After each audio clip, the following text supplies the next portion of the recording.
Bonjour, voici l'explication de la leçon 3 du chapitre 8. Alors, dans le chapitre 8, je vais passer directement à l'exercice. Ils te disent lire et noter l'heure à 5 minutes près. Écris chaque heure en chiffres, 3 heures et 10 minutes. Quand ils te disent ça, ça veut dire qu'ils veulent que tu l'écrives comme ça. Moi, j'ai pris l'exemple de 10 heures, 10 minutes, tu dois l'écrire comme ça. Ça va? Ça, c'est un exemple. Très bien. Pour l'exercice 2, ils disent écris l'heure de deux façons. La première heure est déjà fournie.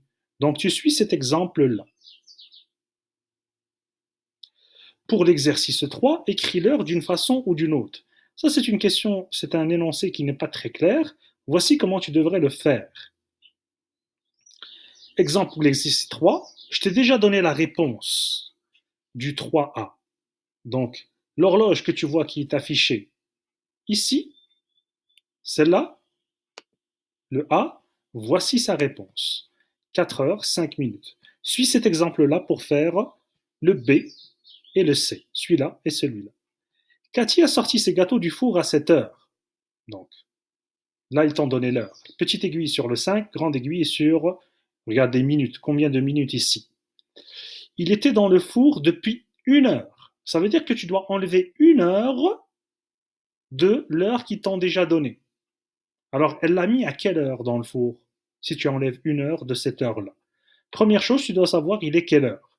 Est-ce qu'il est 5 heures, 5 heures 5 minutes, 5 heures 10 minutes, 5 heures 15 minutes? Laquelle? Puis tu enlèves 1 heure. L'exercice de soccer de Léo a commencé à 2h30.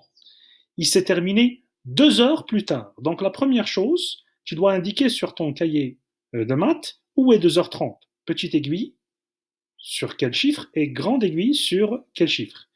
Il s'est terminé 2 heures plus tard. Ça veut dire que ça lui a pris 2 heures pour finir.